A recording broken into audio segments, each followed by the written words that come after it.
ಇವಾಗ ಪ್ರಮುಖವಾಗಿ 3 ಜನ ಡಿಸಿಎಂಗಳನ್ನ ಮಾಡಬೇಕನ್ನುವಂತ ನಿಟ್ಟಿನಲ್ಲಿ ಕೇಂದ್ರದ ಚರ್ಚೆ ನಡೀತಾ ಇದೆ.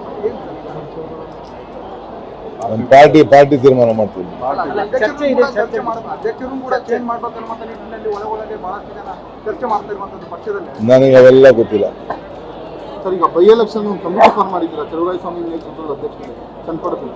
ಇಲ್ಲ, ನಮ್ಮ ಪಾರ್ಟಿಲಿ ಒಂದು ಪ್ರೊಸೀಜರ್ ಇದೆ. ಈಗ ನಾವು ಒಂದು ಟೀಮ್ ಕಳಿಸ್ತೀವಿ. ಈಗ ನಾವು ಅದಕ್ಕೆ ಪಾರ್ಟಿ ಆಗೋದಿಲ್ಲ. ಕಾರ್ಯಕರ್ತರ ಅಭಿಪ್ರಾಯ ಕೇಳ್ತೀವಿ, ಕೆಲವು ಮತದಾರರ ಅಭಿಪ್ರಾಯನ ಕೇಳ್ತೀವಿ, ನಿಮ್ಮಂಥವ್ರನ್ನೂ ಕೇಳ್ತೀವಿ. ಕೇಳ್ಬಿಟ್ಟು ಒಂದು ರಿಪೋರ್ಟ್ ತಂದು ಕೊಡ್ತಾರೆ.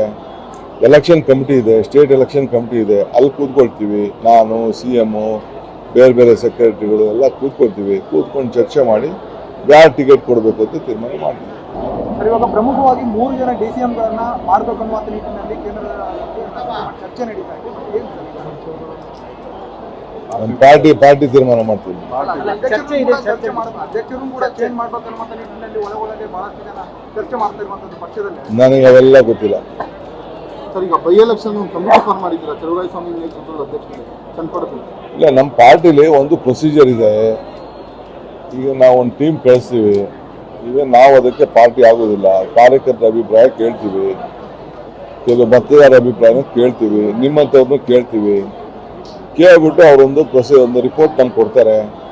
ಎಲೆಕ್ಷನ್ ಕಮಿಟಿ ಇದೆ, ಸ್ಟೇಟ್ ಎಲೆಕ್ಷನ್ ಕಮಿಟಿ ಇದೆ, ಅಲ್ಲಿ ಕೂತ್ಕೊಳ್ತೀವಿ. ನಾನು, CM, ಬೇರೆ ಬೇರೆ ಸೆಕ್ರೆಟರಿಗಳು ಎಲ್ಲ ಕೂತ್ಕೊಂಡು ಚರ್ಚೆ ಮಾಡಿ ಯಾರು ಟಿಕೆಟ್ ಕೊಡಬೇಕು ಅಂತ ತೀರ್ಮಾನ ಮಾಡ್ತೀವಿ.